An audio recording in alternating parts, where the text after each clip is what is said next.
اور وہ اچھل پڑی۔ ارے ایمان، تمہیں میم وارڈن کی ایک بات بتاؤں؟ میرے کمرے میں ایک الماری موجود ہے جسے دیکھتے ہی میں نے سوچا تھا کہ اپنا تمام سامان اس میں سجا سجا کر رکھوں گی، لیکن اس پر تو تالا لگا ہوا تھا۔ میں میم کے پاس گئی تو انہوں نے صاف انکار کر دیا۔ اب میرا بیچارہ سامان بیگ میں ہی پڑا ہے۔ یہ بھی کوئی بات ہوئی بھلا؟ کوئی وجہ بھی نہیں بتائی اور ایسے ہی منع کر دیا۔ یہ بات سنتے ہی ایمان کے پسینے چھوٹنے لگے۔ ارے ایمان، کیا ہوا تمہیں؟ تم ٹھیک تو ہو نا؟ ثانیہ نے اس کے تاثرات دیکھتے ہوئے پریشانی سے پوچھا۔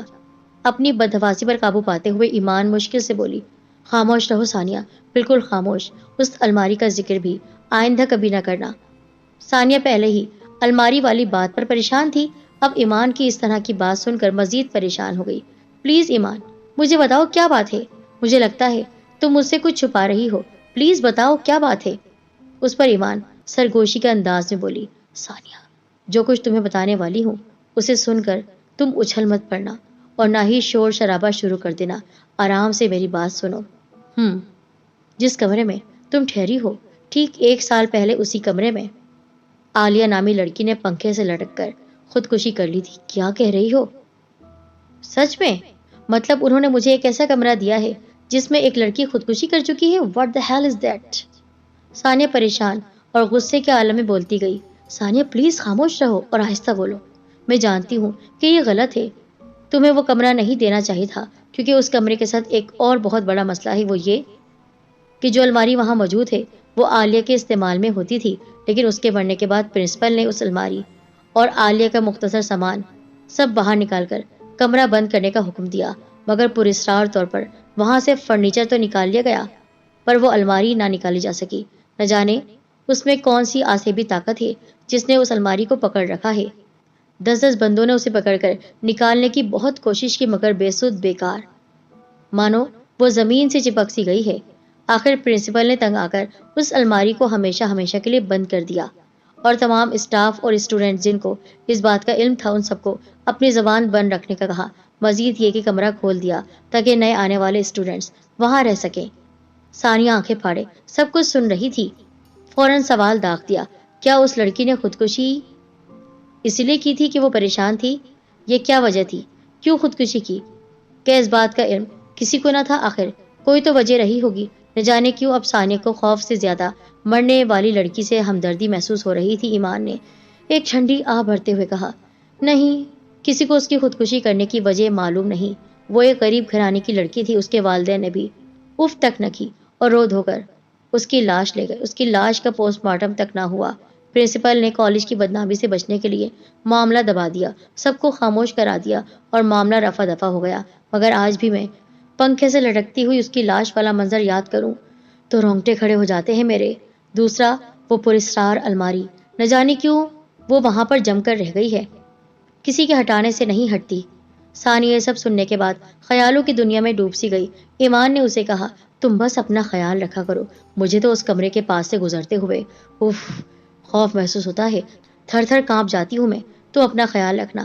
ثانیہ نے زبردستی مسکراتے ہوئے کہا، ہاں بالکل، تم پریشان نہ ہو۔ ایمان کلاس کا کہہ کر چلی گئی، جبکہ ثانیہ وہیں پریشانی کے عالم میں بیٹھی رہی۔ اس رات نہ جانے ثانیہ کو نیند کیوں نہیں آ رہی تھی، اسے رہ رہ کر ایمان کی باتیں یاد آ رہی تھی۔ بار بار وہ اس الماری کو دیکھتی، اوپر سے ہوا میں ٹھنڈک بھی بڑھ گئی تھی، اسے بہت ٹھنڈ محسوس ہونے لگی۔ ثانیہ نے کمبل کھینچ کر منہ پر ڈالا اور سونے کی کوشش کی۔ اچانک اسے کسی کے سسکنے کی آواز سنائی دی۔ آواز میں اتنا کرب تھا کہ ثانیہ بے چین ہو کر اٹھ بیٹھی۔ کون ہے؟ کون رو رہا ہے؟ اس نے تمام تر ہمت یکجا کرتے ہوئے پوچھا۔ کیوں کوئی رو رہا ہے یہاں؟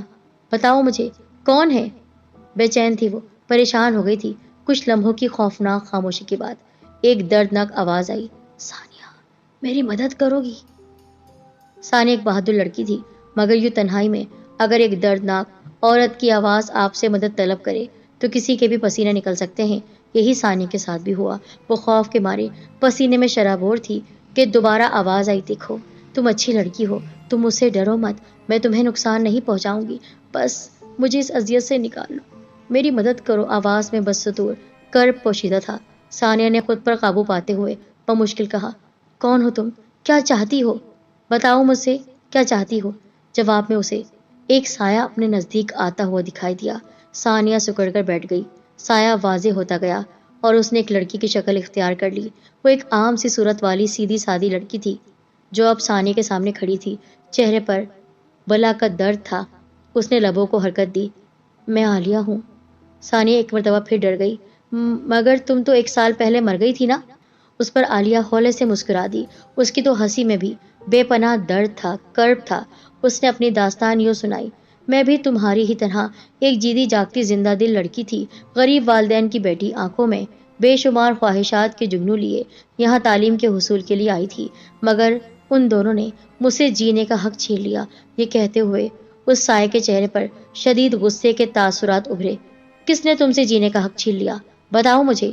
وہ پھر بولی۔ صبا اور ہبا نے۔ میں جب یہاں نئی نئی آئی تھی تو انہوں نے مجھے خوب تنگ کیا۔ میں بہت کم بولنے والی لڑکی تھی۔ وہ جو بھی کہتی چپ چاپ سن لیتی۔ تقریباً 1 ماہ تک میں نے برداشت کیا۔ پھر ایک رات میری ہمت جواب دے گئی جب صبا نے میرے بیگ سے میرے ممی پاپا کی تصویر نکال کر اسے پاؤں کے نیچے روننا شروع کر دیا۔ میں نے غصے میں اسے دھمکی دی کہ میں پرنسپل سے اس کی شکایت کروں گی۔ نتیجتاً صبا نے مجھے دھکا دیا۔ میں بیڈ پر جا گری۔ اس نے ایک تکیہ میرے منہ پر رکھ دیا اور اس کام میں ایک دوسری لڑکی اس کے ساتھ شامل تھی، وہ بھی ہبا تھی۔ جب اس نے یقین کر لیا کہ میں مر چکی ہوں تو دونوں نے مجھے مل کر پنکھے سے میری لاش کو لٹکا دیا تاکہ یہ ایک خودکشی کا کیس معلوم ہو اور دونوں پر کسی کو شک نہ ہو۔ ثانیہ سن کر ہکا بکا رہ گئی۔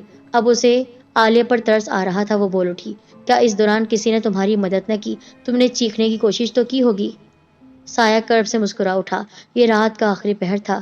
سب خواب خرگوش میں تھے، سب نیند میں ڈوبے ہوئے تھے، گہری نیند۔ میں پانی پینے باہر نکلی تھی کیونکہ میرے کمرے میں موجود جگ خالی ہو چکا تھا۔ ان دونوں نے شاید میرے قتل کا منصوبہ پہلے ہی بنا رکھا تھا۔ مجھے پکڑ کر لے آئیں کمرے میں اور یوں یہ سب ہوا، سائے نے بتایا۔ ثانیہ کی آنکھوں میں آنسو آ گئے۔ یہ ایک دردناک کہانی تھی جس نے اس کو اندر تک جھنجھوڑ کر رکھ دیا تھا۔ وہ بول اٹھی، عالیہ میں کس طرح تمہاری مدد کر سکتی ہوں، بتاؤ۔ اس کے چہرے پر دردناک ہلکی سی مسکراہٹ ابھری۔ مجھے انصاف چاہیے پیاری ثانیہ، میری موت کے بعد یہ کمرہ بند کر دیا گیا۔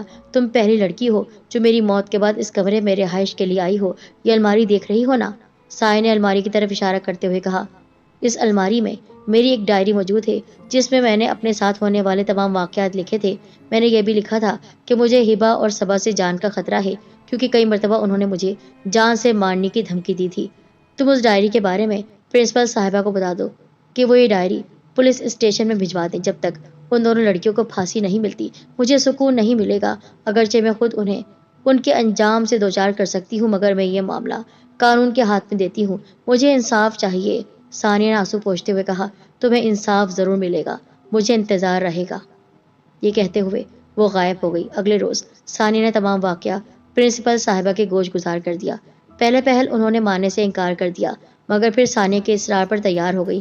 الماری کو کھولا گیا تو واقعی وہاں ڈائری موجود تھی۔ پرنسپل نے اسے فوراً پولیس اسٹیشن میں بھجوا دیا اور پولیس کے افسران صبا اور ہبا کو گرفتار کر کے لے گئے۔ چند روز بعد ہی عدالت نے صبا ہبا کو ایک مظلوم اور کمزور لڑکی کو ڈرانے دھمکانے کے سلسلے میں عمر قید کی سزا سنائی۔ اس دوران دونوں نے تفتیش کے دوران ہی اعتراف کر لیا کہ انہوں نے عالیہ کا قتل کیا تھا۔ یہ اعتراف کرنے کی دیر تھی کہ عدالت نے دونوں کو پھانسی کی سزا سنا دی۔ ثانیہ مزے سے اپنے کمرے میں کافی پیتے ہوئے اسائنمنٹ تیار کر رہی تھی کہ ایک مدھم سی سرگوشی اسے بالکل اپنے کان کے نزدیک سنائی دی۔ آج مجھے انصاف مل گیا، میں جا رہی ہوں، تمہارا بہت بہت شکریہ۔ ثانیہ اس آواز کو پہچان گئی۔ یہ عالیہ کی آواز تھی جس کی بے چین روح کو اب سکون مل گیا تھا۔ ثانیہ ہولے سے مسکرا دی کیونکہ وہ سایہ اب اس کے پاس ہی آتا جاتا رہتا تھا، اس کی مدد بھی کرتا تھا۔